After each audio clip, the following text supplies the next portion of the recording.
Hello and welcome to a video review for the Japanese car robots figure Wild Ride, also known in the United States as the X-Brawn character from Transformers Robots in Disguise. As you can see, Wild Ride turns into a vague minivan SUV type vehicle.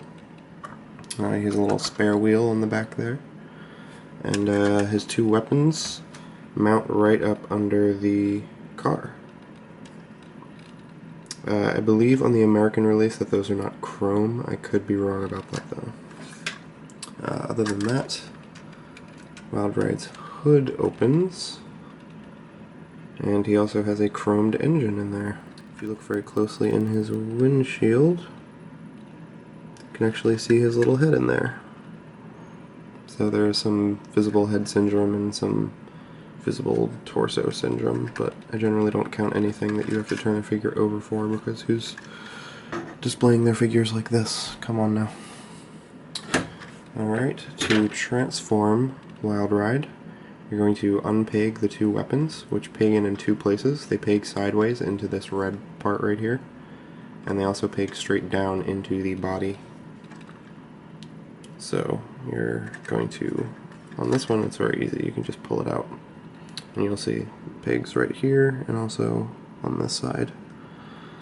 This one is a little bit more difficult because it impacts with the wheel, so if you grab it here and unpeg it from the top, you just have to kind of twist it out this way, and that's the best way to put it back in as well. Alright, and then you have unadorned mode. So first what you're going to do is grab these windows and pop them open, and that's going to separate this entire front part of the car. After that you're going to grab these legs and kind of pull them, and you'll see a little strut in there kind of rotate around. And you're going to take these legs and pull them apart and straighten them out, like so. And you will notice that he has his arm kind of wrapped up around here, so you want to pull that out and twist it around his body to form his right arm. And then this little strut that we unfolded before, you're going to fold around into a crevice that is inside the bottom part of his torso, and that's going to form his waist and lock it into place. Alright, now this part over here gets a little weird. This window right here is attached to his shoulder, which actually plugs into the rest of this. So if you put your finger right here and kind of work that free, you might feel like you're going to break it. This part will actually disconnect and leave the window attached to his shoulder, and the rest of it will fold out like so and create a gigantic arm. And this back part will also rotate up, so it is straight.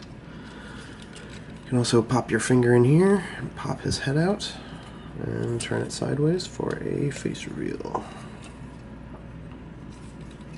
And then you are going to put your thumb right on this wheel well right here and push, and that's going to rotate the entire assembly outwards and reveal his hand. As for his feet, not much there. All you're going to do is take these little covers and flip them out like that. Again, on the other side, cover, flip out like that. And those are actually just his legs. So there you have Wild Ride, or X-Brawn, in his robot mode. These two weapons can both be held by him and also inserted into his right arm as a missile type weapon. I usually give him this saw weapon as a holdable weapon, so I will take this and pop this in here, giving him a very strange arm. And then you can actually open the thumb on this hand right here and pop this metal bar in there and close it so he can hold it as a kind of saw weapon or a sword.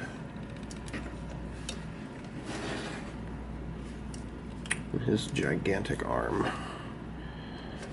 And there you have him all weaponed up and transformed.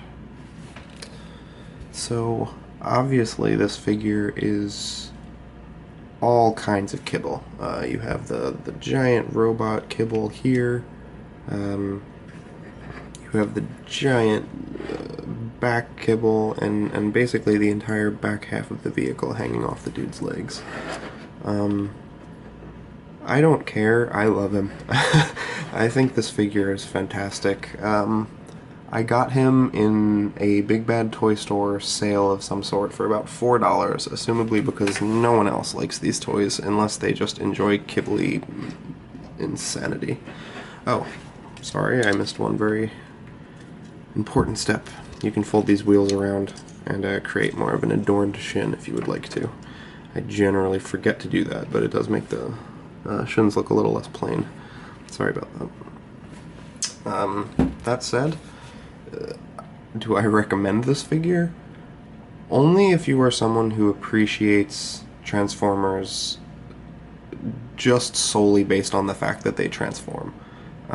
If you're looking for coherent alt modes or perfectly well-balanced figures,